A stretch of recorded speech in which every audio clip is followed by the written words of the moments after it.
thalathiyyah is actually a book.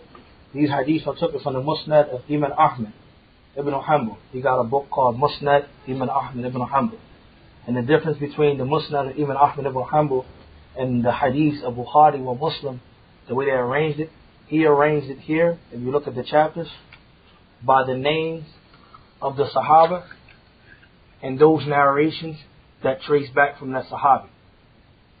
So we'll start the first chapter. He started off from Abdullah ibn Umar, right? And all those narrations that he have that trace back to Abdullah ibn Umar, that's how it starts.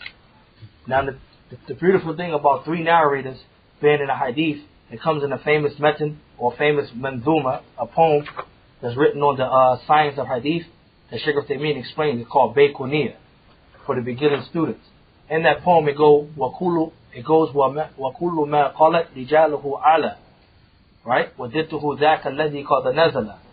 And it said the lesser the people inside a chain is ala, is lofty. That's high as the status the hadith can go. And there's two types of loftiness. You have the loftiness in number, right? Because if you got more people, for example, in the chain, it's what? It's more to be what? Someone could say it this way, it could be weakness like that. But the lesser in the chain from the Prophet ﷺ to that is better, right? Then the second type is in description.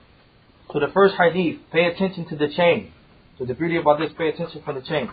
The first hadith is taken from the Musnad of Abu Abdurrahman Abdullah ibn Umar radiyallahu ta'ala anhum.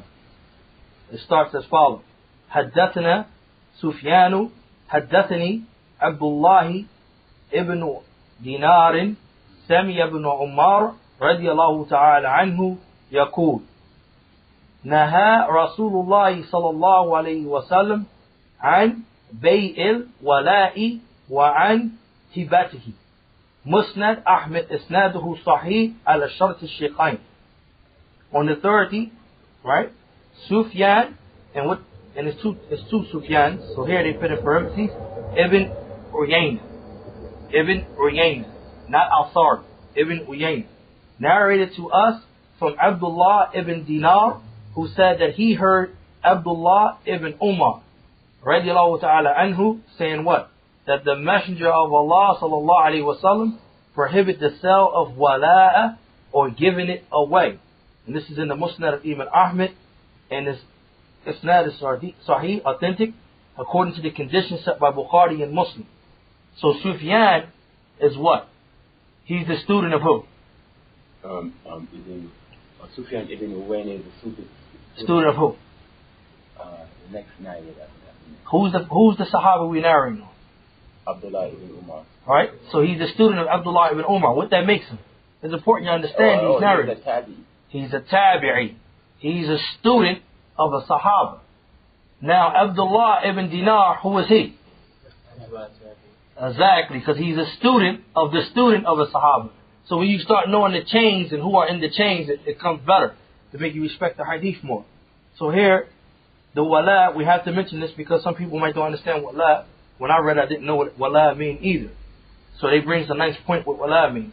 Basically it is, when a person frees a slave, he becomes a relative, in a limited and restricted sense, of the person who frees him. This relationship is called wala. Muwalat is the act of establishing wala. Okay? Now I'm going to ask you one more question before we close up, and that's the one hadith we read today. I'm asking you a question pertaining to what is thalathiyyah? What do that mean? Three people in the narration. Three people in the narration? And what type of narration is this? What we mentioned about from the Baykuniyah. What's the type of narration? It's ala. It's hal type of narration. No, barakallahu. Right? And we took it from what Musnad? Imam Ahmad ibn Hanbal. Okay, that's good. Jazakallah khairan. Subhanakallah wa bihamdika. Ashhadu an la ilaha illa anta astaghfiruka wa atubu ilayk.